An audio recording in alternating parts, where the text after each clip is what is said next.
We are just about 1 week into this whole free agency period, and a lot of Jet fans felt like Joe Douglas was falling asleep at the wheel. All the big names are signing with division rivals, with other teams, and we are just not signing the guys we're accustomed to signing, that our previous GMs have always done. And Joe Douglas is taking a little bit different of an approach, and I really like it. So I wanted to talk a little bit more about some of the more recent free agent signings that the Jets have made.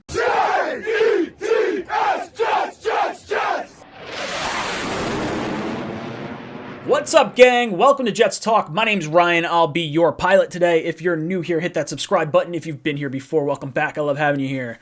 All right, boys and girls, I am really excited. If you guys were not a part of our live stream last year for the NFL draft, myself, O'Leary, and Greenbean are going to be going live for all 3 days of the draft this year, so make sure you hang out with us. Tune in for that. I know we probably got a little over a month left to go for that, but I'm excited. I'm ready to start talking about it, but we have more news right now. We're talking about free agents. We're not talking about the draft right now, Ryan.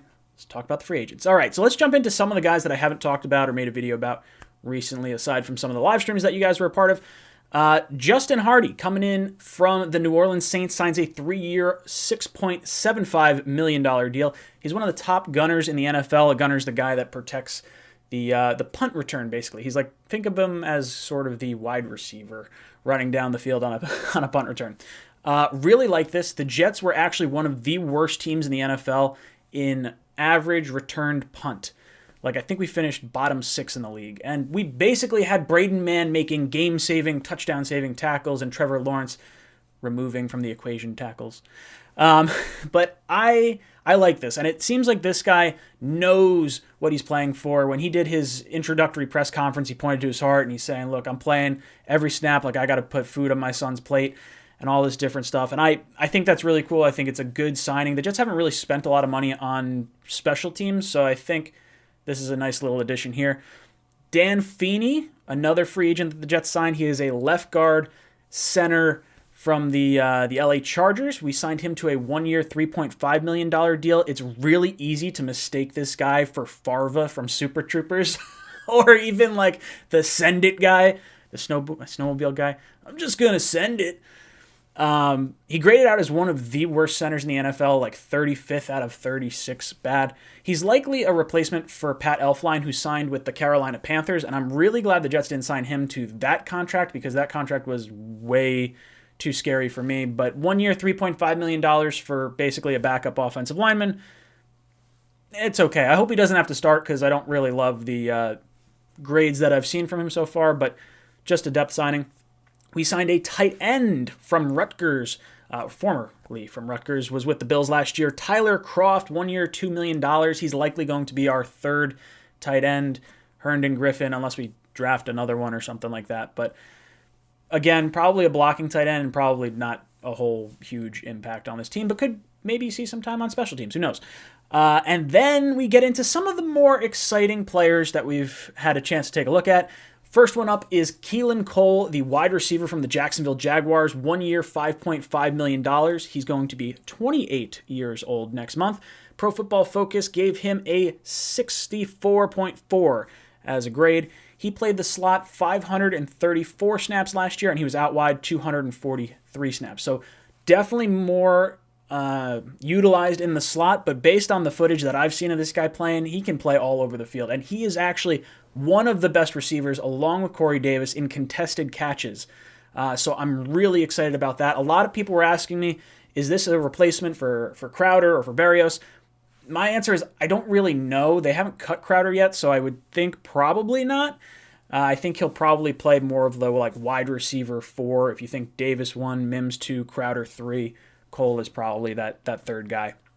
He's made some amazing one-handed catches. If you haven't seen the Statue of Liberty catch that he had on the Patriots, trust me, go look at it. This is one that'll have you jumping out of your seat. That's how impressive it was. And honestly, I really like some of the tweets that I've seen about this guy. Adam Schefter tweeted out that KEELAN Cole had more interest than some of the bigger name free agent wide receivers this year. A lot of that, yes, has to do with the price difference, but if the Jets are getting a good deal for the value of the money, I'm all about it. I think it makes a lot of sense. And this guy can play special teams. He had a 90-yard punt return, too. So, excited. I think Boyer's probably happy with some of the signings that we've made so far this offseason. Then we go to LAMARCUS Joyner, signing him to a 1-year, $4.5 million deal. He comes over from the Las Vegas Raiders. He's been with the Raiders for the last 2 years. He was with the Rams prior to that. He played slot cornerback for the Raiders. So when I'm looking at his snap count, I'm like, all right, I guess this is sort of a replacement for Brian Poole, because we haven't seen what's going to go on with him yet. I don't know if he's still out there in free agency or not. But I'm looking at it and I was like, man, this guy did not grade out well for a slot corner. I would be really upset if we traded him for Poole. Well, he's going back to his more natural safety position here. That's actually why he signed with the Jets. The Jets said they wanted him to compete for that safety role. And when looking at his career, it's easy to see why. He graded out as a slot cornerback as a 61.3. When he's in the box as a safety, a 51. But then when you look at him as a free safety, 90.1. Let's do it. I like it. We really haven't had a free safety in a while, so hopefully this guy can bring a little boom to the back end of our defense, maybe get a few interceptions, and kind of recapture the flame that he had prior to going to the Raiders. I like the 1-year contracts. This is basically, what is it, 1, 2, 3, 4 1-year contracts right here. A lot of people are saying, why are we not signing guys for longer-term deals? Joe Douglas has said, we are going to build through the draft, and the best part about 1-year contracts is that guys are hungry for their next deal. And if they're hungry for their next deal, that means they're going to be playing really hard trying to get that next contract.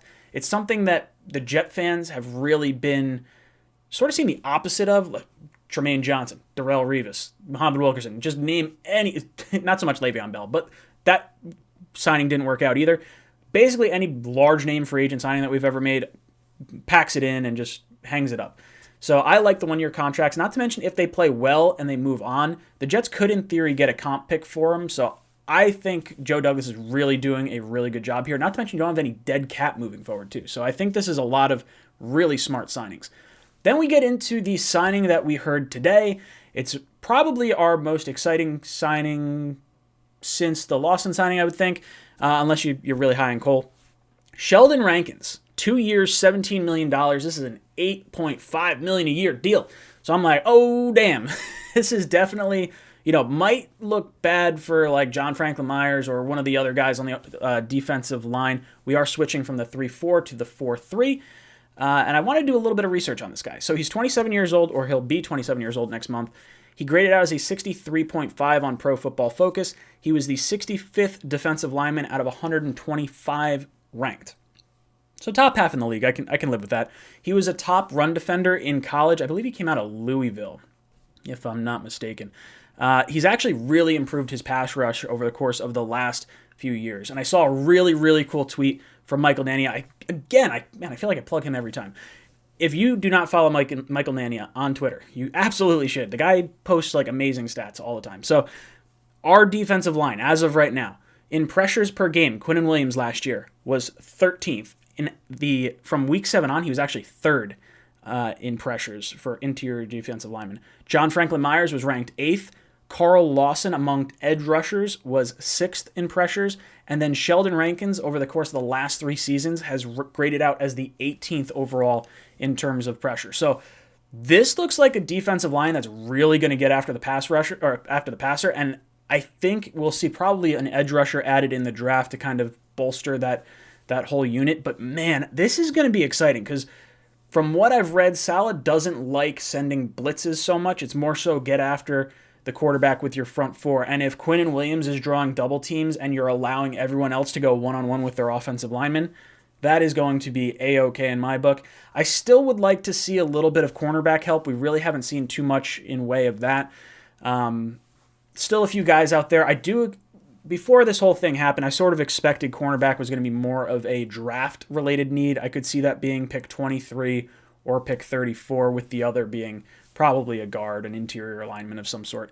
But I'm really excited. I actually like what Joe Douglas is doing. I don't think it's anything super flashy, but it's sort of what we expected from him anyway.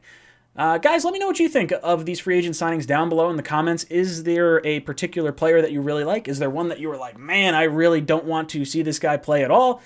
Is there someone that you want that's still out there in free agency? I really want to hear about it. Don't forget to hang out with me Monday and Tuesday night. We're doing the call-in show tomorrow, and we got the Talking Jets panel on Tuesday. Like I said, leave your comments down below in the comments. And as always, go Jets.